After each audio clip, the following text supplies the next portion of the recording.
Hey guys, welcome back. આપણે ભણી રહ્યા છીએ લેંગ્વેજ ફંક્શન્સ અને લેંગ્વેજ ફંક્શન્સમાં આજનો આપણો ફંક્શનનું નામ છે મેકિંગ રિક્વેસ્ટ ઓર સજેશન. તમે એને મેકિંગ રિક્વેસ્ટ અથવા તો મેકિંગ સજેશન એમ પણ કહી શકો છો, જેનું નામ છે મિત્રો વિનંતી કે સૂચન કરવા. રિક્વેસ્ટ એટલે વિનંતી અને સજેશન એટલે સૂચન.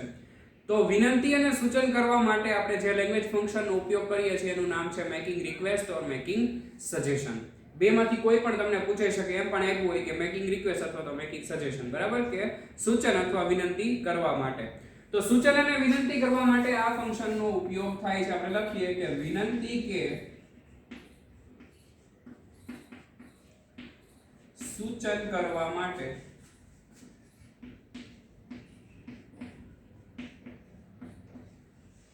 આ ફંક્શનનો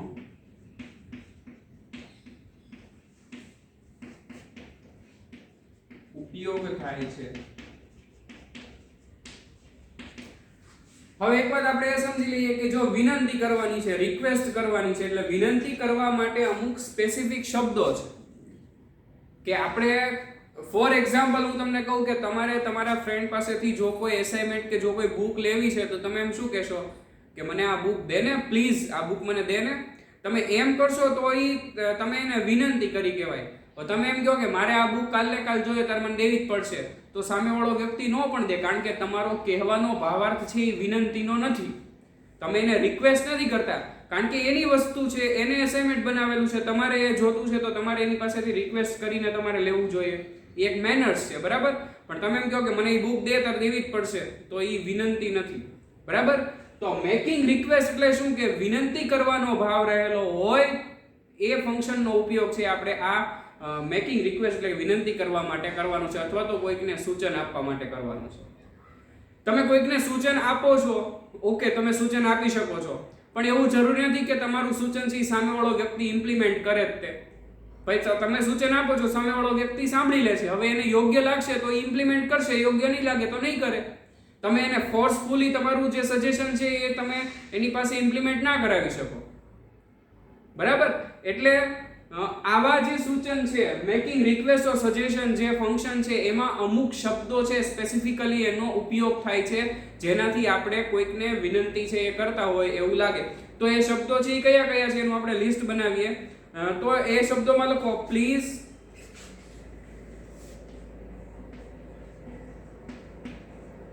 kindly, please, kindly, can, could, would. Please, kindly, can, could વગેરે વિનંતી સૂચક શબ્દો જે છે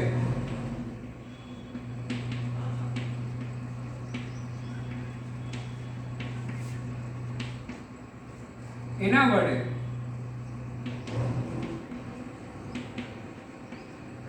પ્રશ્નાર્થ રૂપે પ્રશ્ન પૂછવામાં આવે છે. પ્લીઝ, કાઇન્ડલી, કેન, કુડ અને વુડ વગેરે જેવા શબ્દો વડે તમે વિનંતી કરો છો એ ભાવાર્થ દર્શાવવા માટે તમારે આ શબ્દોનો ઉપયોગ કરવો પડે છે. અને મિત્રો એમાં આ વિલ, વુડ, કેન અને કુડ છે, બરાબર. પ્લીઝ, કાઇન્ડલી, કેન, કુડ અને વિલ અને વુડ આ જે શબ્દો છે એનો ઉપયોગ છે એ આપણે વિનંતી કે સૂચન દર્શાવવા માટે કરીએ છીએ. અને ત્યારબાદ આપણે એ પણ લખીએ કે વિલ, વુડ, કેન અને કુડ. વિલ, વુડ, કેન અને કુડ જે છે નો ઉપયોગ વિનંતી વાળા વાક્યો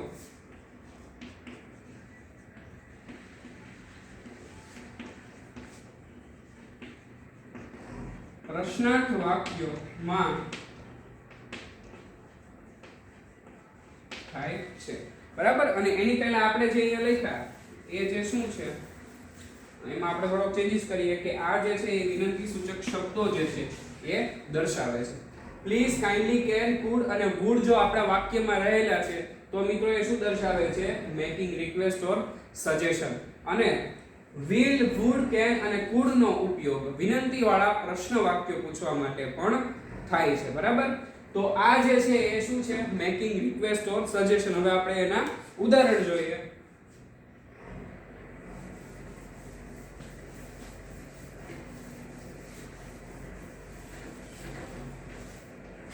તો એમાં પહેલું વાક્ય લખીએ કે would you fetch me a glass of water? would you fetch me a glass of water? વિવેક. બરાબર? તો પ્રશ્ન વાક્ય પૂછવા આવ્યું છે, પણ પ્રશ્ન વાક્ય જે કેવું છે? વિનંતી વાળું છે. જો એની શરૂઆત શેનાથી થઈ છે? would થી થઈ છે. શું કીધું? કે શું તું મને એક પાણીનો ગ્લાસ લઈ આવી આપીશ વિવેક? તો હવે વિવેકભાઈને લઈ આવી આપવો હશે તો એ લઈ આવી આપશે. અને એમ કહે કે હું નહીં આપું તો તમે એને ફોર્સ ન કરી શકો, કારણ કે તમે તો માત્ર એને વિનંતી કરી છે કે ભાઈ તું મને પાણીનો ગ્લાસ આપીશ. જો હવે એને આપવો હશે તો આપશે, નહીં આપવો હોય તો નહીં આપે. એ નહીં આપે તો તમે એમ નહીં કહી શકો કે તારે મને ગ્લાસ દેવો જ પડશે. બરાબર? શા માટે આપણે એમ ના કહીએ? કે કારણ કે આપણે એને વિનંતી કરવાની છે, રિક્વેસ્ટ કરવાની છે. તો મિત્રો આવું વાક્ય આવે છે ત્યારે વાક્ય દેખાવમાં સહેલું લાગે છે, પણ એટ ધ ટાઈમ would નો ઉપયોગ થયેલો છે કે બીજા કોઈ વિનંતી સૂચક શબ્દનો ઉપયોગ થયો છે, તમારે આઈડેન્ટિફાઈ કરવો પડશે. જો તમે આઈડેન્ટિફાઈ નહીં કરી શકો તો તમે આમાં કન્ફ્યુઝ થશો કે આ ફંક્શન છે, આ જે વાક્ય છે એ કયા ફંક્શનને રિલેટેડ છે. બરાબર? એટલે તમારે સૌથી પહેલા શું કરવું પડશે? તો કે વિનંતી સૂચક વાક્યો છે એને યાદ રાખવા પડશે. વિનંતી સૂચક વાક્યો યાદ રાખશો, એને તમે આઈડેન્ટિફાઈ કરશો તો તમને ખબર પડશે કે આ વાક્યો છે એનો ઉપયોગ છે એ વિનંતી કરવા માટે થયેલો છે. બરાબર?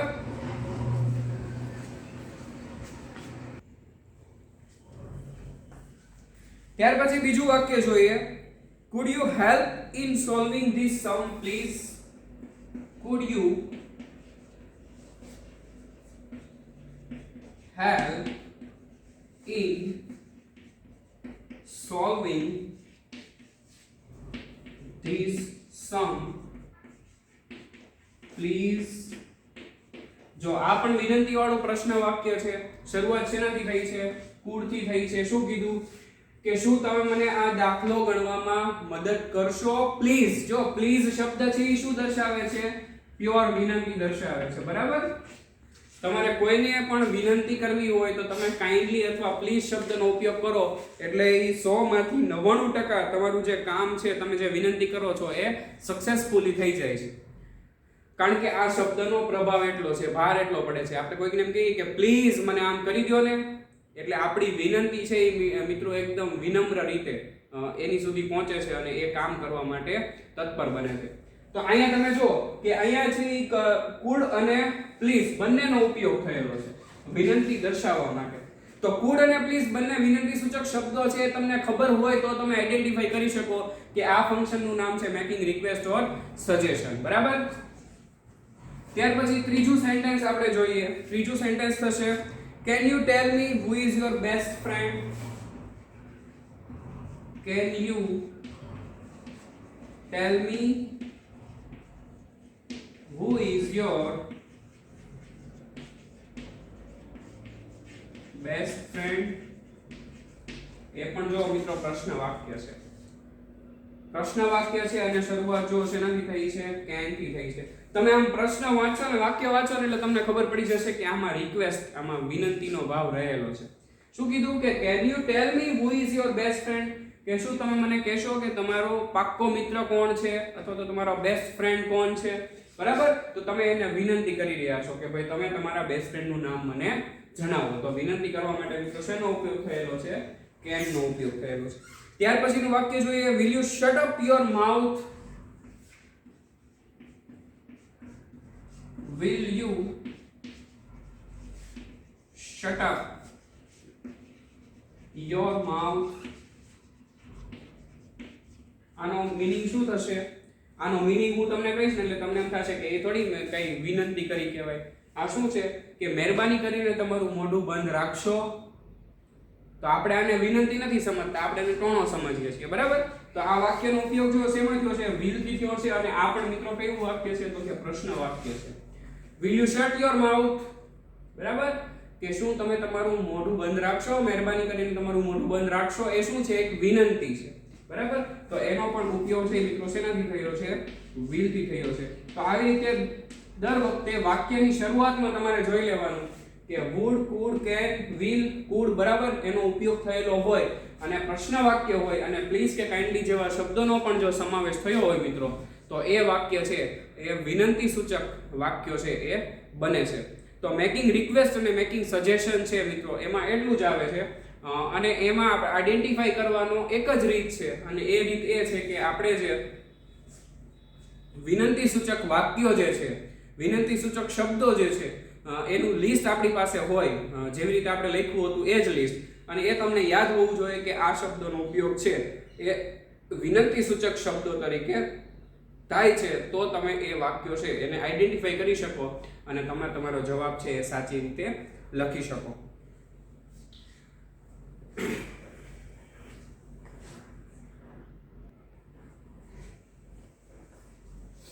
તો મિત્રો ત્યાર પછીનું જે આપણે લેંગ્વેજ ફંક્શન જોવાનું છે એનું નામ છે asking about duration, number or quality. બરાબર, અમુક ફંક્શન છે એ મિત્રો એટલા બધા જરૂરી નથી અને એકદમ ટૂંકા છે, એટલે આપણે એકસાથે બે ફંક્શનનો અભ્યાસ કરી રહ્યા છીએ. આની પહેલા પણ આપણે એકસાથે બે ફંક્શનનો અભ્યાસ છે એ પ્રીવિયસ વિડિયો લેક્ચરમાં કર્યો હતો. બરાબર, તો આસ્કિંગ અબાઉટ ડ્યુરેશન, નંબર અને ક્વોલિટી, તો આ ત્રણેય શબ્દોથી આપણે પરિચિત છીએ. How many, how much. બરાબર, એ આપણે 8મા ધોરણથી ભણીએ છીએ. અને ત્યાર પછી રહે છે હાઉ લોંગ, એટલે થશે કેટલો સમય. તો સમય દર્શાવવા માટે હાઉ લોંગ નો ઉપયોગ થાય છે. આપણે શરૂઆતથી સમજીએ કે આ ફંક્શનનો ઉપયોગ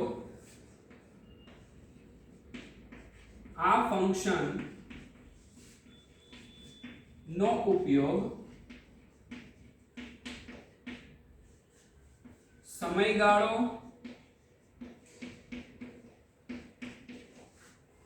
સંખ્યા અને ગુણવત્તા જાણવા માટે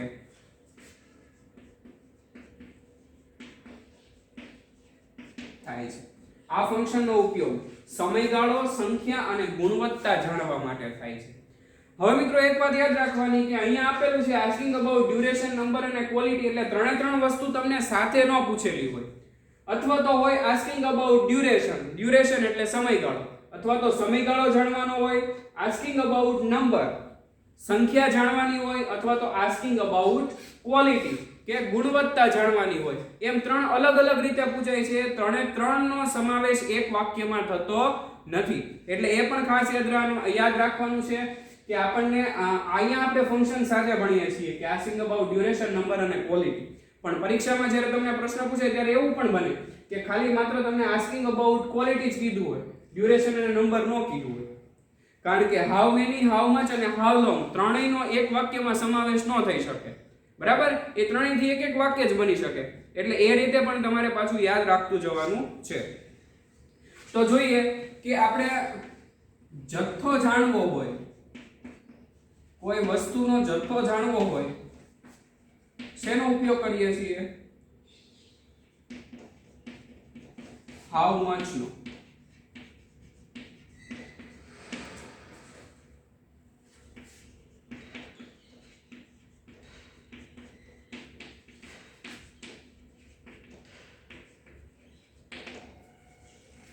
જથ્થો જાણવા માટે આપણે હાઉ મચ નો ઉપયોગ કરીએ છીએ. એટલે કોઈ વસ્તુ આપેલી છે એની તમને કેટલો જથ્થો છે, એનો કેટલા પ્રમાણમાં છે એટલું આપેલું હોય તો આપણે હાઉ મચ નો ઉપયોગ કરીએ છીએ. મિત્રો હાઉ મચ અને હાઉ મેની મારે બહુ સમજાવવા પડે એમ નથી, કારણ કે હાઉ મચ અને હાઉ મેની આપણે 8મા ધોરણના ગ્રામરથી ભણીએ છીએ કે સંખ્યા જાણવી હોય તો હાઉ મેની નો ઉપયોગ થાય છે, અને કોઈ વસ્તુનું પ્રમાણ કે જથ્થો જાણવો હોય તો હાઉ મચ નો ઉપયોગ થાય. ફોર એક્ઝામ્પલ હું તમને કહું કે ક્લાસમાં કેટલા છોકરા છે, તો એ છોકરા છે એને સંખ્યા આપણે ગણી શકીએ છીએ. એ સંખ્યા આપણને ગણી શકીએ છીએ, એનો એક્ઝેક્ટ નંબર આપણને મળી શકે છે, એટલે ત્યાં હાઉ મેની નો ઉપયોગ થાય છે. અને આપણે જો કોઈ દુકાને જઈએ અને એમ કહીએ કે ભાઈ મને 1 કિલો ઘઉં આપો, તો એનો પ્રમાણ છે મિત્રો કિલોગ્રામમાં છે. તમે એ 1 કિલો ઘઉંમાં કેટલા ઘઉંના દાણા આવશે એ તમે કાઉન્ટ કરી શકતા નથી, એટલે એનું પ્રમાણ છે તમને હાઉ મચમાં મળે છે. તો હાઉ મચ અને હાઉ મેની વચ્ચે એટલો ડિફરન્સ છે આપણને ખબર છે, અને હાઉ લોંગ જે આપણને આપેલું છે જેનો મતલબ થાય છે કેટલો સમય. How long do you stay here, કે તમે અહીંયા કેટલો સમય રોકાવાના છો, તો એ પ્રશ્ન પૂછવા માટે તમારે હાઉ લોંગ નો ઉપયોગ કરવો પડે છે. બરાબર, તો જથ્થો જાણવા માટે હાઉ મચ નો ઉપયોગ કરીએ છીએ, એવી જ રીતે સંખ્યા જાણવા માટે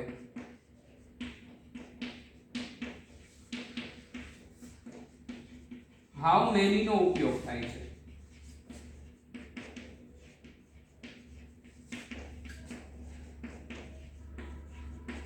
સંખ્યા જાણવા માટે હાઉ મેની નો ઉપયોગ થાય છે, અને એવી જ રીતે સમયગાળો જાણવા માટે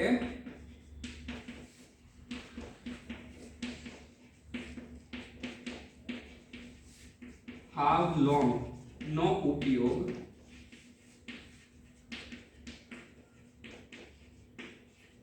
થાય છે. બરાબર, જથ્થો જાણવા માટે હાઉ મચ, સંખ્યા જાણવા માટે હાઉ મેની, અને સમયગાળો જાણવા માટે હાઉ લોંગ નો ઉપયોગ આપણે કરીએ છીએ. અને મિત્રો એમાં બીજો નિયમ એ યાદ રાખવાનો છે કે આ વાક્યો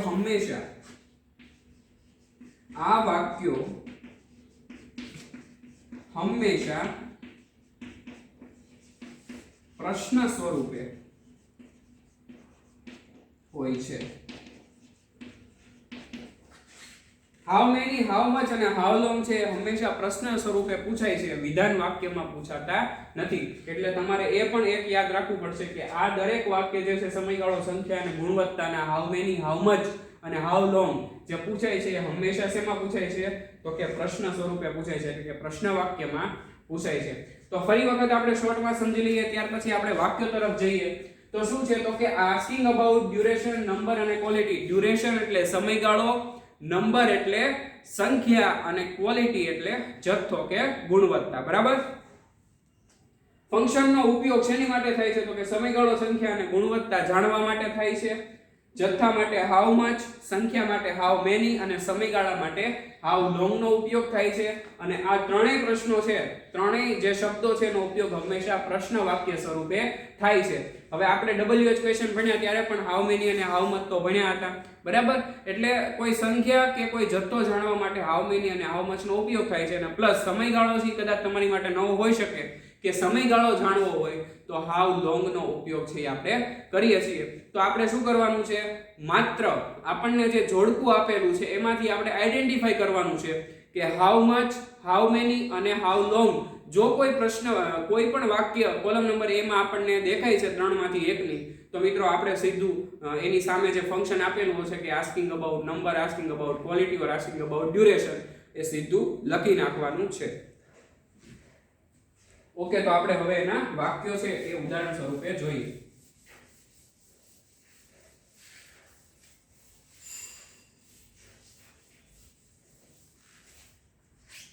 તો પહેલું વાક્ય છે how much juice do you drink in a week. How much juice do you drink in a week, કે તમે એક અઠવાડિયામાં કેટલું જ્યુસ છે એ પીવો છો. બરાબર, તો અહીંયા આનો મીનિંગ શું થયો, કેટલું. બરાબર, એટલે આપણને જથ્થો છે એ જાણવા મળે છે. હવે પ્રશ્નમાં હાઉ મચ આવી ગયું, અને છેલ્લે જો તમે પ્રશ્નાર્થ વાક્ય આવી ગયું. હાઉ મચ અને પ્રશ્નાર્થ વાક્ય આવે એટલે શું થઈ જાય, આસ્કિંગ અબાઉટ ક્વોલિટી. બરાબર, ત્યાર પછી બીજું વાક્ય આપણે જોઈએ. તો બીજું વાક્ય છે how many boys took part in the annual day celebration. તો પ્રશ્ન વાક્યની શરૂઆત છે શેનાથી થઈ છે, હાઉ મેની થી. How many boys take part in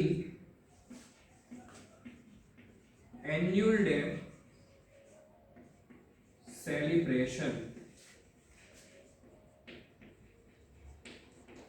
કે કેટલા છોકરાઓએ વાર્ષિક ઉત્સવની જે ઉજવણી છે એમાં ભાગ લીધો છે. બરાબર, તો હાઉ મેની છે એનો મીનિંગ કેટલો થયો, એટલે શું થયું, કેટલા. એટલે અહીંયા હાઉ મેની થી પ્રશ્ન પૂછ્યો એટલે જવાબમાં કોઈ ચોક્કસ સંખ્યા આપણને મળશે કે ભાઈ 30 છોકરાઓએ ભાગ લીધો છે, 20 છોકરાઓએ લીધો છે, 50 છોકરાએ લીધો છે, એવી રીતે. બરાબર? તો હાઉ મચ અને હાઉ મેની બંનેથી પ્રશ્નો આવી ગયા. ત્યાર પછી આપણે જોઈએ how much pickle is there in the glass jar. How much pickle is there in a glass jar? pickle એટલે શું થશે? અથાણું. બરાબર? અને how much થી પૂછવાનું એટલે જથ્થો જાણવાનો છે કે જે કાચનો જે જાર છે, બરણી છે, એમાં કેટલું અથાણું છે એ પડ્યું છે. બરાબર?